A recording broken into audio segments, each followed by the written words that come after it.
Sejam muito bem-vindos a mais um episódio Rafael Steffens Podcast. Eu sou o Guilherme Borges, hoje estreando por aqui, muito feliz com o convite. Ao meu lado, a Ariane, seja muito bem-vinda, Ari. E hoje temos uma convidada muito especial, uma pessoa muito querida por nós aqui do Grupo Carmen Steffens, Grazi Nunes. Seja muito bem-vinda, Grazi. Olha, eu já me sinto muito bem-vinda aqui todos os dias, né, gente? Então, mas hoje é realmente muito especial, principalmente porque eu falei pra Lê que eu queria muito essa caneca, tá? Eu também. Eu queria já participar desse podcast, já estava esperando esse convite faz tempo.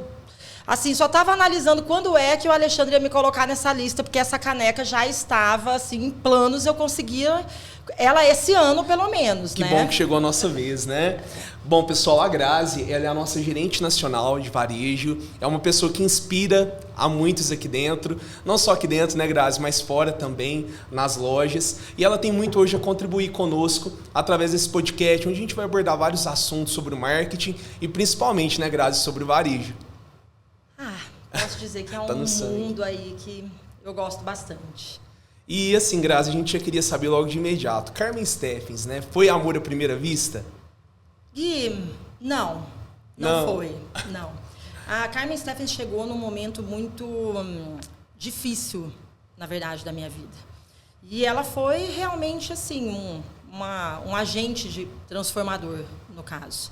Antes da Carmen, não vou começar nenhuma história lá em 1981, tá, gente? Só para deixar claro. Mas, no caso, antes da Carmen, a minha trajetória, ela realmente foi, né, feita de muitos desafios, e eu era muito nova. Eu assim, gostava muito de esporte, entrei nesse mundo do atletismo, apesar de que eu fiz de tudo, né? Natação, vôlei, basquete. Olha só. Né? Pois é. Né? Tive aí um momento muito legal, na verdade, até assim, no basquete. Me ensinou bastante. Adorei esse esporte. Só que eu não consegui continuar, porque era um pouco agressiva. Eu e aí, né, eu estava fazendo handball ao mesmo tempo. No handball a gente podia dar umas pancadinhas e no basquete a gente tinha que, né, não podia. Então aí o meu técnico achou que era melhor eu ficar no handball mesmo. Olha só. Aí fiquei por lá. Essa época escolar, assim, porque a minha família nunca teve uma condição financeira, né, assim, nem sei exatamente que nome que eu dou para isso hoje. A gente não era assim, miserável, não era uma família que realmente não tinha o que comer, não é Sim. isso. Mas a minha família é uma família muito guerreira, né? Eu nasci no Rio Grande do Sul, em Juí, e a minha família passou... Eu só me lembro na minha infância eles passando por vários altos e baixos. Vários. Né? Então, esse foi o cenário, basicamente, ali que eu cresci, fora também a disciplina, né? Porque lá em casa, assim, não tinha essa. Não é como é hoje, né? Que os pais querem que os filhos sejam felizes desde quando eles nascem. Né? Na minha família, não. A gente nasceu para trabalhar e obedecer. Certo. Então, assim, acordar às 5 horas da manhã, desde que eu me conheço por gente, é algo que eu tive que fazer. Não comecei agora. Né? As pessoas às vezes mandam no Instagram, nossa, Grazi, mas... Meu Deus, por que você acorda às 5 horas da manhã e depois você trabalha tanto? Eu falei, querida, eu nunca tive outra chance. Né? Eu sempre acordei muito cedo, porque na minha família foi assim. E até porque que eu estou falando tudo isso? Porque logo ali, quando eu terminei, né, essa parte do ensino médio, aconteceu um milagre, de fato, na minha vida, porque apareceu um convite para eu ir treinar fora, né, da minha cidade, lá no estado de São Paulo, Araçatuba, para fazer parte de uma equipe de atletismo, onde eu basicamente tinha certeza que minha mãe nunca ia aceitar, porque imagina, a gente tinha, meu filho, que bater continência quase. Nossa. E aí, no caso, como que, nossa, chega lá um cara, que era meu técnico de atletismo, e fala, olha, sua filha vai ter que morar a 1.500, né, quilômetros daqui. Enfim, achei que minha mãe nunca ia aceitar. Quando ela aceitou, e minha mala já estava pronta, assim que ela disse o sim, né, no caso, foi onde eu percebi que, de fato, ali Deus já estava agindo. Eu não tinha tanta conexão com Ele quanto eu tenho hoje, mas ali eu já percebi, meu filho, um pequeno milagre. E foi onde, basicamente, tudo começou. Né? Na Carmen, Grazi, não exatamente, mas é onde eu comecei a entender o que é viver. Porque, enquanto você está dentro de casa, existem alguns privilégios que as pessoas não percebem. Né? Mas quando você sai de casa... Né? Quando você vai se virar sozinho, aí você percebe que o mundo ele já não é mais para criança, né? É para adulto. E eu tinha 16 anos de idade. Então, de repente, mesmo entre altos e baixos, do que sempre aconteceu na minha infância e tudo, eu me percebi numa situação onde só tinha o baixo mesmo. O alto demorou um pouquinho para chegar, né? Que é quando eu fui aí para Araçatuba ser parte da equipe de atletismo. Certo. E realmente eu achei que ia começar uma fase muito boa da minha vida. Eu tive um ano de faculdade na farra mesmo, nas baladas, onde Deus acho que pensou, né? Deixa ela curtir um pouquinho, porque depois vai ficar meio pesado. E foi exatamente ali que tudo começou. Porque na hora que esse ano acabou, que foi em 1998, é onde tudo começou a apertar. E no começo de 99, foi basicamente ali onde eu engravidei, meio que sem saber até. E aí que eu fui para Prudente, com o pai da Emily. E esse sonho que era o atleta, né, o atleta que eu queria ser, as Olimpíadas, eu tinha muitos sonhos. Comecei a perceber que existe o sonho de menina e existe o sonho de adulto, né? Uma menina sonha com algumas coisas, uma criança sonha com outras, mas o adulto ele precisa encarar a realidade e sem perder, na verdade, essa noção de que sonhar é preciso também. Sim. Mas, de fato, é onde a ação entra. E a minha vida começou justamente aí, na hora que eu engravidei. Sabe aquela mãe que fala para você, na hora de você ir embora, né, que ela deixou eu partir, mas na hora que eu fui embora, ela falou uma coisa para mim: Grazi, vai, mas não volta grávida. Nossa. Um ano depois. Você volta grávida. Eu não voltei, tá, Guilherme? Você só avisou, notificou ela. Mas eu engravidei. Engravidou. Isso em Presidente Prudente. Presidente Prudente. E até então você não sabia nada sobre Carmen Steffens, mundo da moda? Nada. Eu sabia sobre padaria, porque eu trabalhava cedo, né? Meu tio, no caso, fazia a gente trabalhar na padaria. Bom, todos eles. Meu primo, que hoje é médico, que é filho dele. Todos nós passamos, minha irmã passou por lá. Enfim, todos nós passamos pela padaria. A gente trabalhava bastante lá também. Mas eu fazia de tudo para não lavar uma louça, né? Então, eu comecei a entrar no esporte, comecei a entrar em várias situações para não ter que ficar em casa limpando casa, né? Minha mãe era muito boa nisso, então a gente fazia umas trocas. Eu fazia os trabalhos de escola dela e ela fazia a limpeza da casa. Sim. Né? Mas até então, a proximidade maior que eu tive com o varejo foi o balcão de uma padaria. Olha só. Lembrando, né, gente, acho que eu tinha o quê? Uns 14 anos, 12 anos, nesse processo todo aí. Eu gostaria de saber como que era a Grazi antes do esporte e depois do esporte, porque na minha vida o esporte foi transformador. Olha, Ari, eu concordo plenamente.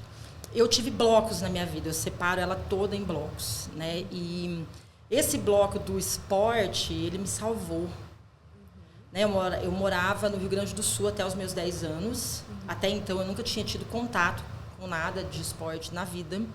Quando eu fui para Corumbá, no Mato Grosso do Sul, que você sai do Alasca, né, para o Saara, Corumbá faz 45, né? Eu viajei para lá agora no final do ano visitar minha família, fez 46. Não enquanto eu estava lá, graças a Deus, foi uma semana antes.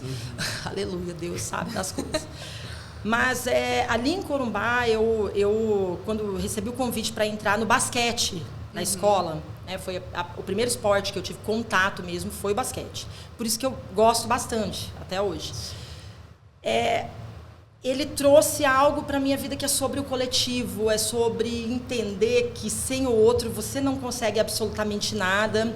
Então, eu, como sou muito obstinada, né, para quem acredita em signo, hoje eu brinco muito com signo, não sou das pessoas que mais acreditam, mas brinco muito. Né, sempre brincaram muito também, capricorniano é muito focado, é enlouquecido e tal, mas, enfim, eu era já mesmo, desde pequena, no caso. E quando eu tive a oportunidade de treinar, eu pensava, olha, eu tenho que fazer cesta para ser boa nisso aqui. É isso que meu técnico falava para mim. Eu falava, gente, eu tenho que treinar então para acertar essa bola naquele raio daquele buraco ali, né? Então, era isso que eu fazia o tempo inteiro. E só que eu fui... Na escola, não tinham muitas pessoas que gostavam do esporte. Então, tudo que aparecia, uma vaga, alguma coisa, eu entrava. Até xadrez eu joguei, para vocês terem uma noção. Né? Porque eu não ia deixar a escola sem um participante, sem somar pontos, porque eu queria que a escola ganhasse o troféu, enfim. Né? A competitividade, eu acredito que já tenha nascido comigo. Sim. E ali, o que eu mais entendi do esporte, o que ele mais trouxe para mim é o valor do outro. Porque eu percebi que não adiantava eu treinar. Eu não ia ganhar sozinha. E isso foi maravilhoso, assim, para mim, porque foi algo que me marcou já com 12 anos e eu nunca mais esqueci. Estava na 7ª série. Eu me lembro que a primeira vez que a gente ganhou um jogo, porque a gente perdeu muito, né? Tipo, putz, foi muita derrota, gente. Foi o ano inteiro perdendo, acho que a gente ganhou um só. E no outro ano a gente ganhou tudo. A gente ganhou tudo. Todos, assim, a gente realmente teve um ano maravilhoso. Mas e eu entendi isso, que esse ciclo de preparação é importante, que o coletivo é importante, que não tem como você ganhar alguma coisa sem depender do outro. E também que as próprias derrotas, elas fazem parte. Sem elas fazem parte. Simples assim. Se a gente não aceita, você também não chega a lugar nenhum. Né? E fora que consegui lavar menos louça, e enquanto meus amigos, né, também ficavam muito ali na rua, eu estava sempre envolvida com alguma competição, algum esporte. E óbvio que tudo isso é formação, né, gente? Sim. Isso eu trago até hoje, basicamente. Grazi, muito interessante você falar sobre esse coletivo, porque é algo que eu vejo muito aqui hoje na empresa, né? Quando eu cheguei, a nossa sala ali era composta por 4 pessoas. E hoje a gente vê a nossa sala aí com mais de 20 pessoas. Então é muito bacana você ter aprendido isso no esporte, de valorizar o outro. A gente precisa mesmo do outro, né? A gente precisa em todos os sentidos, na verdade, em todas as áreas da nossa vida, né, Gui? Porque assim, eu sempre precisei de gente para conseguir qualquer coisa. E isso foi desde cedo mesmo. Então, o esporte ele deu essa clareza, mas nada como a vida depois, na sua totalidade de vida real, no caso. Porque, por exemplo, logo que eu comecei mesmo, né, nessa vida e toda do varejo, foi por pura necessidade, até voltando lá naquela, né, na sua primeira pergunta ali. Quando eu fui para o shopping para tentar um emprego e tudo mais, eu realmente fazia educação física naquela época, né? Não me formei, tá? Não consegui. Eu ia te perguntar isso, se você tinha concluído. Não concluí. Uhum. Eu fiz tudo menos o TCC. Nem sei se chama assim mais hoje, né, minha filha? Porque faz 20 anos já. 20 e poucos anos. Então, eu fiz tudo e não fiz isso. Uhum. Só que chegou uma hora que eu tive que escolher, né? Entre terminar a faculdade e sustentar minha filha, porque eu precisava, eu não tinha escolha, eu tinha que sustentá-la. E aí todo aquele sonho de Olimpíada, de um dia querer ser atleta, quando eu entrei na faculdade já pensei em ser dona de academia, se resumiu a uma situação de que eu precisava alimentar uma pessoa. Eu não tinha outra pessoa para fazer isso por ela, era só eu e o pai dela mesmo. O pai dela, né? Assim, sempre foi um excelente pai, mas nunca teve muita noção, né? Principalmente porque eu e ele, a gente era muito novo ainda, né? Sim. Nessa época eu tinha 19, 20 anos. E aí eu para sair para trabalhar, tinha que de manhã acordar muito cedo e pedir para as pessoas perto da minha casa para poder ficar com ela. Uhum. Às vezes sem conhecer a pessoa, pedir para uma vizinha, pedir para uma tiazinha, às vezes que eu via ali na rua. Porque como que eu ia conseguir trabalhar? Né? Essa foi uma época que eu trabalhei na Arezzo, na Escorza, que eram lojas de calçado também na época. E logo depois eu comecei a voltar a trabalhar em academia, 4 horas da manhã. E em todos esses processos, né, eu precisei de pessoas o tempo inteiro. Sim. E na maioria das vezes eu precisei das pessoas sem poder dar nada em troca. Né? E isso também foi me ensinando muito. Então, são complementos que a vida vai te trazendo ali. Desde lá do esporte, você entender que ali as pessoas estão buscando um objetivo junto com você. Mas essas pessoas que ficavam com a Emily, que me ajudavam porque sabiam que eu não tinha outra opção, conforme elas foram conhecendo ali a minha vida também, não ganharam nada em troca com isso. Só quiseram me ajudar mesmo, né? E aí foi depois disso, assim, foi no ano seguinte, na verdade, que eu comecei a voltar a trabalhar de personal, que eu fazia educação física, né? E novamente caí na realidade, né? Que eu queria muito esse mundo do esporte, da atividade física, mas ele já não trazia o que eu precisava. O que eu ganhava ali não alimentava a minha filha. Volta e meia eu estava sem luz, sem água, sem comida. Sim. Né? E aí chegou um ponto, um dia bem específico, assim, que eu me lembro que eu já tinha uns 4 dias que eu não ganhava dinheiro nenhum, né? Porque a gente tinha que sair para caçar mesmo. E eu comecei a tal da venda direta, sabe? Vendendo minhas coisas dentro de casa. Eu comecei a ter que vender coisas assim, simples, prato, qualquer coisa que eu tivesse. Vendi geladeira, a gente vendeu sofá, eu fiquei mais de um ano dormindo num colchão que era sofá de dia e à noite era cama, no chão, óbvio. E dormia eu, meu marido e minha filha, no caso, né? Então, assim, nesse dia aí, bem, como estava dizendo que foi bem específico, realmente eu não tinha mais nenhum recurso. Eu tentei vender algumas coisas, não consegui. E foi a primeira vez que eu acho que eu senti uma das maiores dores mesmo da minha vida, que foi ver a minha filha ir comer a primeira vez do dia dela, 5 horas da tarde. E ver um filho chorar de fome, né? E dormir chorando de fome não é o que basicamente mais uma pessoa gostaria de ver, ainda mais uma mãe.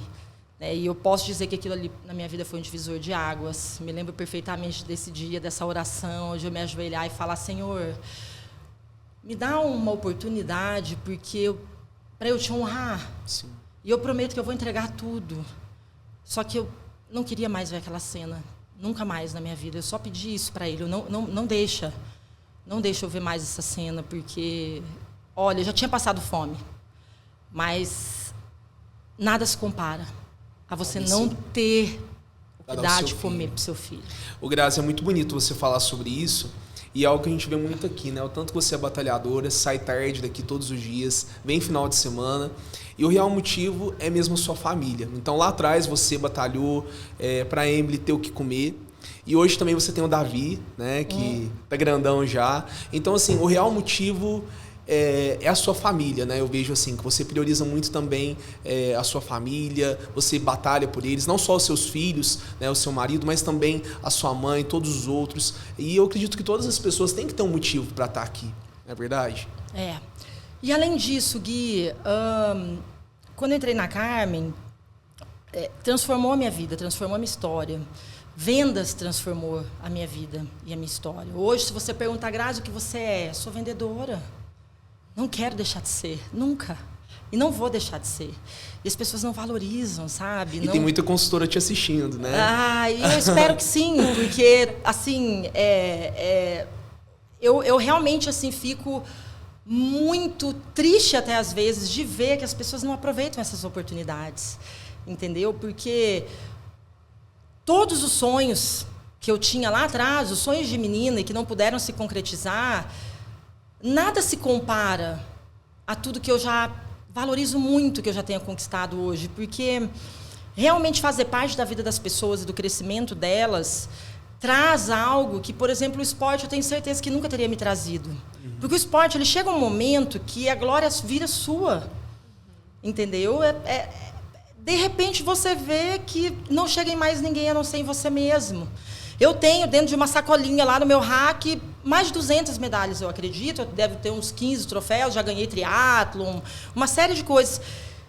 E assim, até trouxe para cá, porque estava lá, a mãe que gosta, né? Então estava lá na casa da minha mãe, tudo pendurado. Na minha casa, tá lá dentro de uma sacolinha de plástico, de mercado, dentro do rack.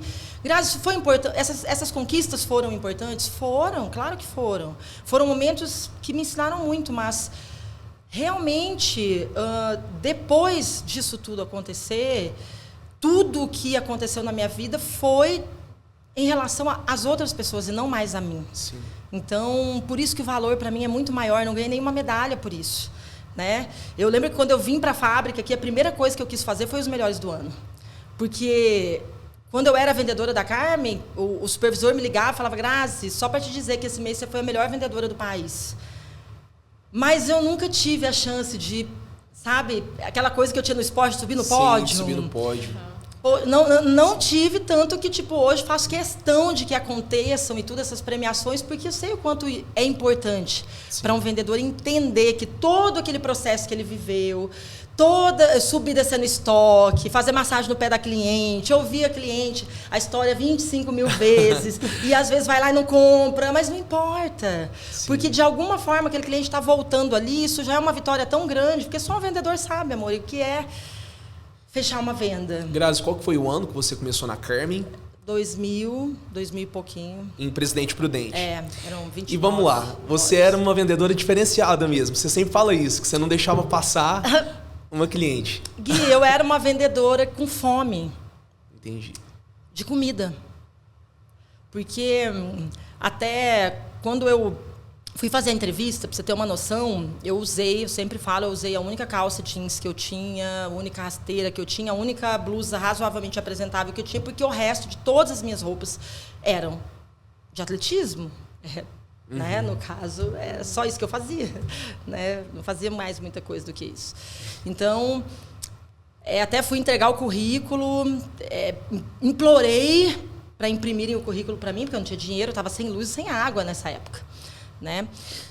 E na hora que eu cheguei, entreguei para o Beto, que era o supervisor que estava fazendo a entrevista, era o Beto, o Enio e o Marco, o índio. Né? Era um simpático, um antipático e um que era o Enio, ele era, nossa, muito centrado, assim, muito legal. Mas foi uma entrevista maravilhosa, nunca me esqueço. Mas o Beto, na hora que eu entreguei o currículo para ele, estava sem foto, ele rasgou na minha frente. Ele não tinha nem noção do que eu passei para conseguir aquele currículo.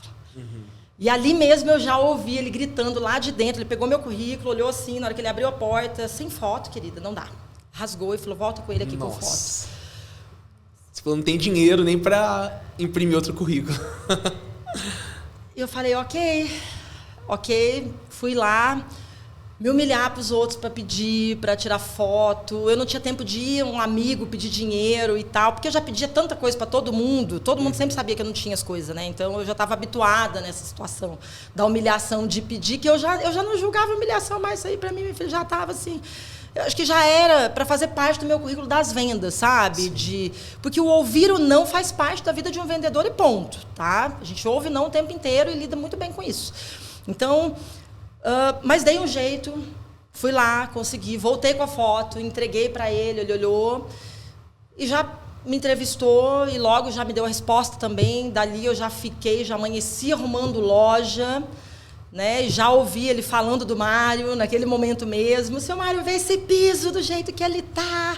Ele vai vir aqui com a marreta ou vai usar a sua cabeça de marreta para quebrar esse piso. Então, só que, como eu disse, não foi a primeira vista. Né? Eu ali comecei a conhecer um outro mundo mesmo, já tendo trabalhado na Arezzo, Boticário e Scorza, que era uma loja de calçado ali em Prudente. E a Carmen já tinha esse lance do luxo, da exclusividade.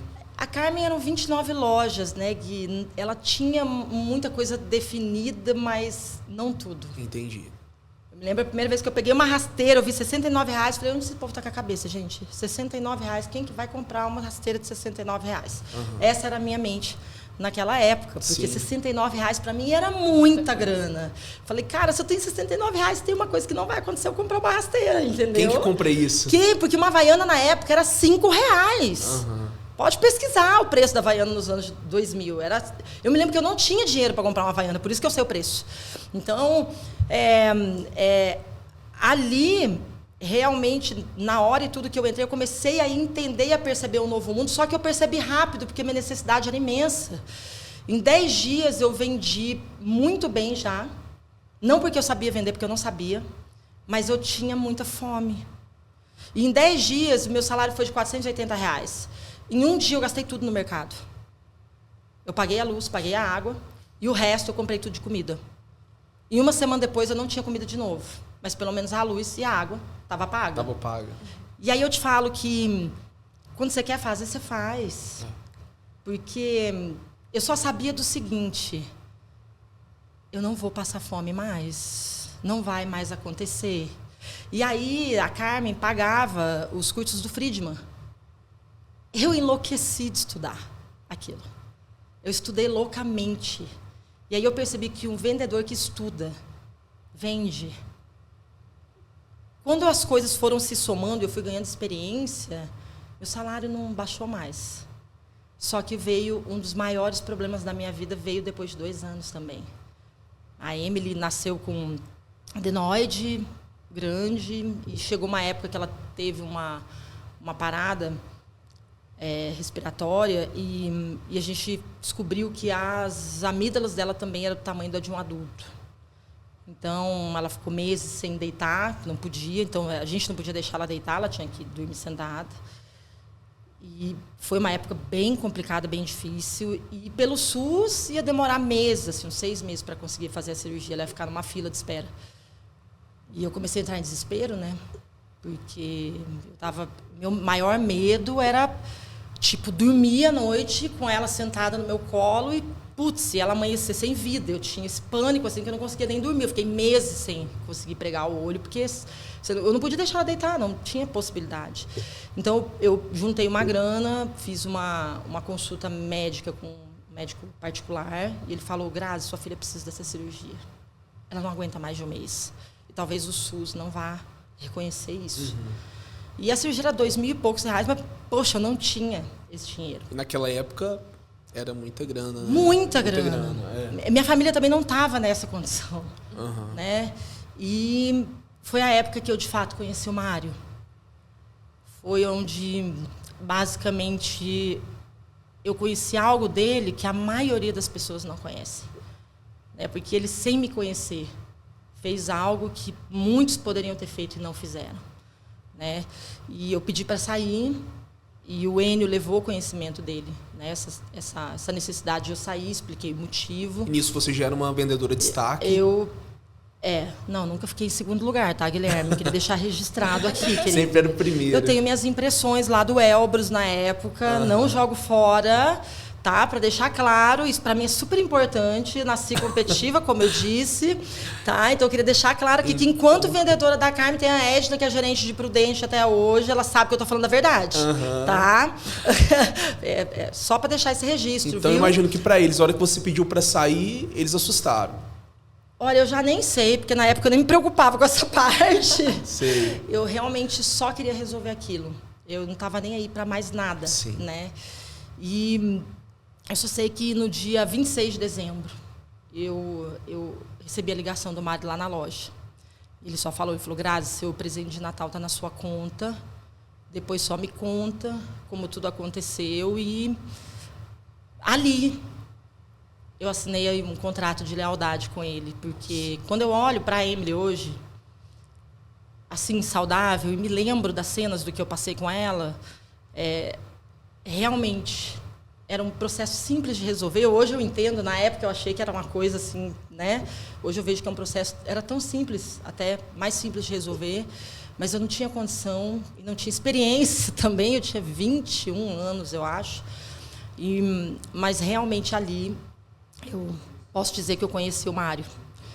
E aí, de lá para cá, óbvio, né? Continuei ali nas vendas, depois fui gerenciar Londrina, a loja do Canela, do Nivaldo Canela, nosso franqueado até hoje, franqueado de Maringá. Tive a oportunidade de conhecer ele, uma pessoa maravilhosa. Incrível. Né?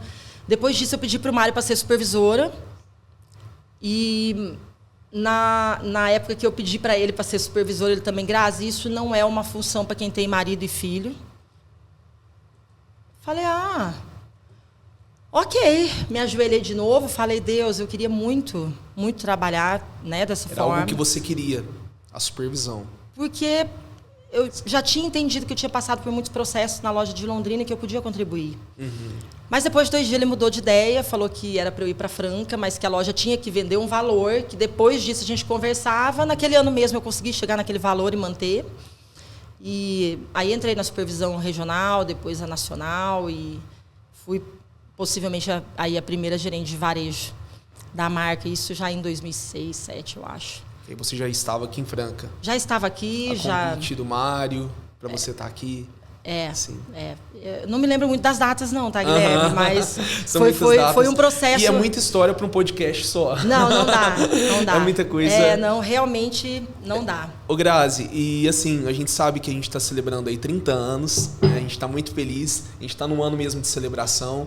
E eu acredito que assim, né, você tem muita história, com o Mário você tem vários aprendizados, mas o que você pode falar sobre esse tempo que você está na empresa, esse contato que você tem direto com o Mário, esse carinho que você tem pelo varejo, como que você pode resumir tudo isso numa marca de sucesso como é a Carmen? Assim, para mim, a Carmen cresceu... e assim, foi muito bom porque eu acompanhei o crescimento dela, não, óbvio, desde 1993, mas de 2000 para cá. E o Mário, ele tem algo que é o diferencial dele, né? Ele realmente tem essa preocupação com as pessoas e com o cliente. E varejo é isso. Varejo é isso. A pessoa que cresce, de fato, ela consegue perceber o que o outro precisa. Porque a venda, enquanto você está numa vertente muito técnica, você vai tirar pouco do que ela pode te oferecer. A partir do momento que você olha para o Guilherme, olha para a Ariane e pensa nas necessidades dessa pessoa, no que encanta, né? no que passa aí na sua mente, no que de fato vai te encantar, e descobre como fazer isso com um produto ou serviço, você já tem na mão o que você precisa para ter sucesso. E aí, hoje, existem várias ferramentas que, na minha época, por exemplo, não existia. Sim. Poxa, para entrar em contato com o cliente, na época que eu era vendedora, era uma luta. Hoje, eu vejo os vendedores com o celular na mão e podendo acessar Sim. tudo que eles querem da vida da cliente. Entra no Instagram. A gente, para descobrir da cliente, a gente tinha que investigar muito dentro da loja enquanto você estava com ela ou fazendo uma ligação. Hoje, isso tudo está muito mais fácil. A tecnologia trouxe tudo isso. E o que eu vejo é que a Carmen, assim, ela cresceu, né, de uma forma onde o Mário ele sempre teve uma direção muito certa em relação a essa preocupação com a cliente. E nesses anos todos, por exemplo, ali 2005, 2006, 2007, eu acho que conforme a marca ia andando, o Mário foi aprendendo muito também. A gente foi aprendendo com a CS Lover, né? Ela foi trazendo para a gente assim, tudo que ela mais gostava e tudo mais. Então, eu tenho certeza que o que ele fez foi captar todas essas informações e usar isso da melhor forma possível, né, para poder chegar nesses 30 anos hoje. Grazi, e só algo que eu queria abordar com você aqui, algo que eu tenho aprendido muito com você aqui dentro, e até no começo eu ficava muito sem entender, porque a gente estava fazendo o projeto de Dia das Mães desse ano e a Grazi já estava pensando no Dia das Mães do ano seguinte. Então, assim, o varejo, você tem que estar pensando o que vai acontecer daqui a poucos meses, mas o que vai acontecer daqui a um ano e pensando no comportamento do cliente. É algo que você fala muito, eu acredito, não é só para mim, para todas as pessoas. Qual que é a importância disso? A gente saber o comportamento do cliente no varejo. O comportamento humano se repete, né, Guilherme? Todo Natal você vai querer dar presente para as pessoas que você ama. Todo Dia das Mães você vai querer valorizar a sua mãe, né? No Dia dos Namorados, o marido não pode errar. O namorado quer impressionar, mas ele ainda tem uma margem, no caso de erro. O marido não tem, querido, não tem. Um casamento de 10 anos, você chegar com o número errado na sua casa, você casou faz pouco tempo. Sim. Na hora que você chegar lá, daqui a 10 anos, meu filho, chegar com um presente lá no Dia dos Namorados, você errar um detalhe, Guilherme, aí não vai dar bom, entendeu? E o homem quer o preço da paz, né? O homem paga o preço da paz. Então, assim, tudo depende do que a pessoa precisa. O calendário de varejo nacional, em algumas datas comemorativas, ele não vai mudar tão rápido. O comportamento humano ele se repete, a única coisa que entram situações no meio do caminho. Hoje, após a pandemia, a gente tem uma situação onde a gente tem várias ferramentas disponíveis para serem usadas. Fica muito mais fácil para descobrir, para aprender, para estudar e para usar isso ajudando o cliente. Então, se chegar ali numa data, por exemplo, do Dia das Mães, ela já está formatada e pensada faz anos e não foi a Grazi que fez. Eu só estou aqui para lembrar a galera. Né? Sim. Já o desafio é sempre, que a gente sempre brinca aqui, do multiverso, né? Nós temos até o nosso grupo ali do multiverso. Porque eu pensei, por exemplo, a gente está agora nesse mês de março. Eu já estou estudando ele para o próximo ano, criando as estratégias para o próximo ano. Chegando mais próximo dele, vão acontecer coisas no mundo inteiro, onde vai, talvez, aparecerão, na verdade, alguns cenários que são diferentes, mas o comportamento no mês de março, basicamente, a gente vai ter atenção para o Dia Internacional da Mulher, porque se trata de moda, para semanas de modas que terminam ali, final de fevereiro, começo de março. Então, são realmente pontos que você só tem que trazer essa atenção para criar estratégias para alcançar essa conexão com as pessoas. E essa conexão ela é tão simples, porque é só a gente entender o que a pessoa está sentindo e mostrar para ela que a gente está aqui para abreviar o caminho. Sim. É fácil? Depende do ponto de vista. Né? Aí já não sei, cada um... Eu não acho difícil, mas às vezes tem gente que acha. Qual que é o conselho que você dá para as pessoas que desejam seguir a carreira assim, do varejo, do marketing? E também você que está há tantos anos aqui na empresa, assim como outras pessoas, é uma pessoa super profissional, de respeito, que entendeu já a mecânica de tudo. Qual é o conselho que você dá? Venda, varejo, na verdade, eu acredito que a gente aprende logo que a gente nasce, sabe? A gente tem que começar a nossa vida ali demonstrando algumas vantagens, alguns benefícios. Até quando a gente quer alguma coisa, principalmente ali dos nossos pais, a gente aprende ali. Né? Então, assim, seja qual for a profissão, você vai ter que ter esse olhar. Né?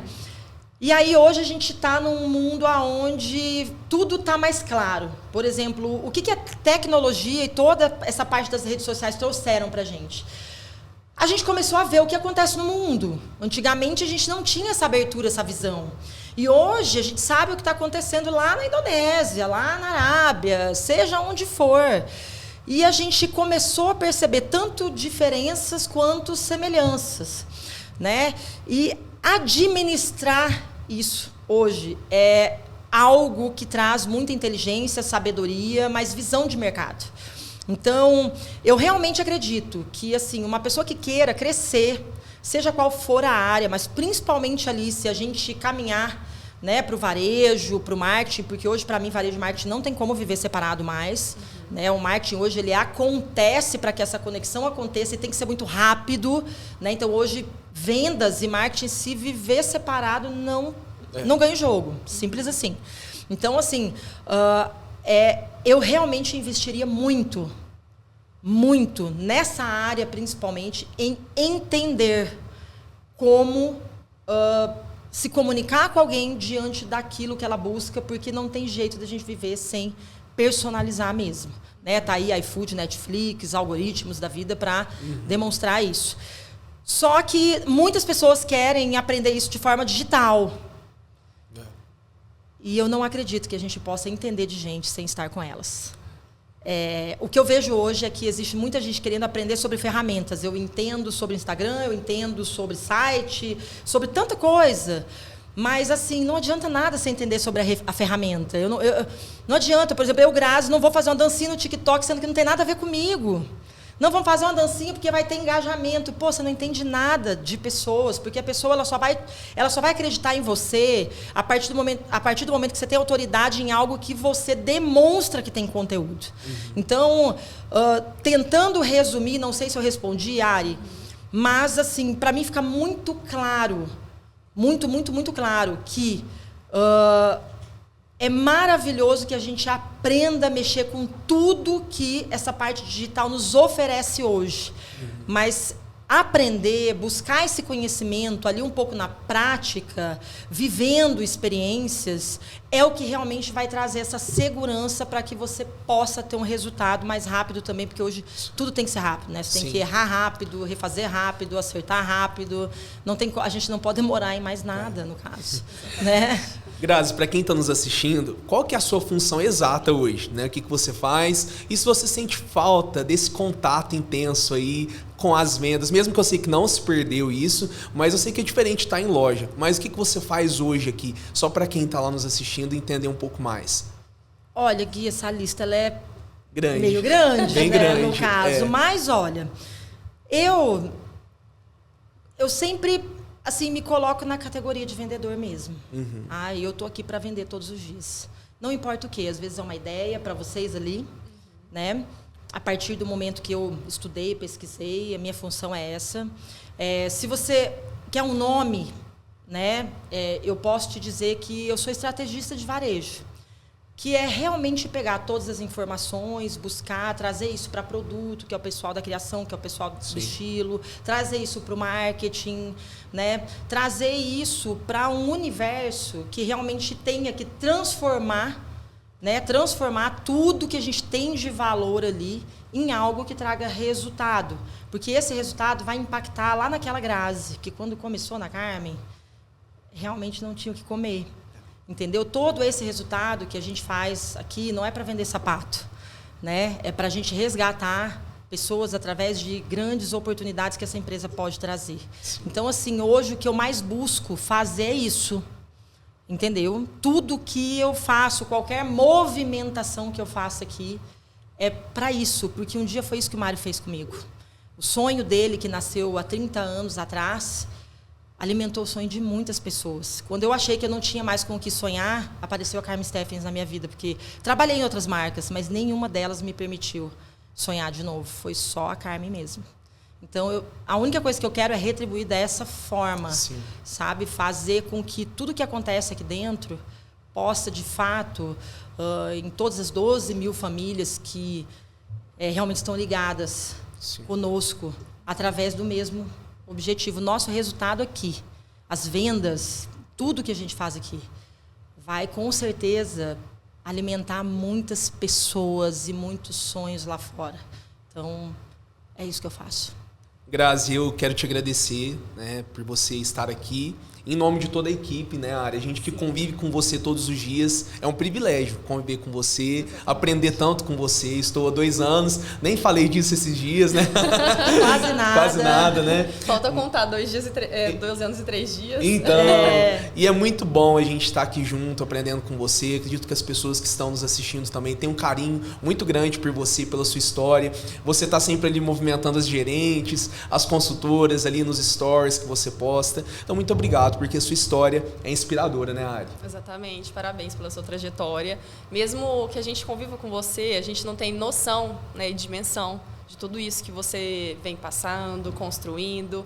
E essa empresa é uma empresa para gerações, para famílias, que permite realizar sonhos. Então, assim, eu fico muito feliz e muito grata em poder estar com você por perto. E a gente não ter esse tempo de conversar, né, de saber como tudo aconteceu. Eu me sinto honrada em participar hoje desse podcast, conhecer um pouco mais de você e da sua família e de toda a trajetória. Bom, gente, olha, eu não sei se é aquela hora que a gente fala assim, né, um beijo pro meu pai, pra minha mãe, pra você, porque isso aí é só quem tem mais de 40, de 30 que fala. Mas, olha, para mim também foi uma honra muito grande. Esse é um projeto no qual eu acredito muito, né? Que o Alê também ali sempre foi a pessoa que deu esses passos todos. Mas eu realmente acredito que a gente constrói tudo junto, né? Então, acho que eu sempre falo todos os dias da minha vida para Deus que, olha, eu só não quero perder a visão da gratidão, né? E então, por isso que assim, eu sou extremamente grata, né, por poder conviver com pessoas tão incríveis todos os dias, por poder ter na minha casa o suporte que eu preciso, né? Porque hoje meu marido, ele vai muito além de marido, né? Minha família, enfim, meus filhos, eles são realmente a base de tudo. E óbvio que Deus, né, gente? Eu penso que ele foi me dando tudo que eu precisava. Sim. Todas as dificuldades, tudo, meu filho, que olha que desde o começo, tudo lá, ele deu exatamente tudo que eu precisava. E você é uma pessoa de muita fé. Olha, é porque, então, mediante essas coisinhas aí que eu contei, esse resumo, que jeito, né, Gui?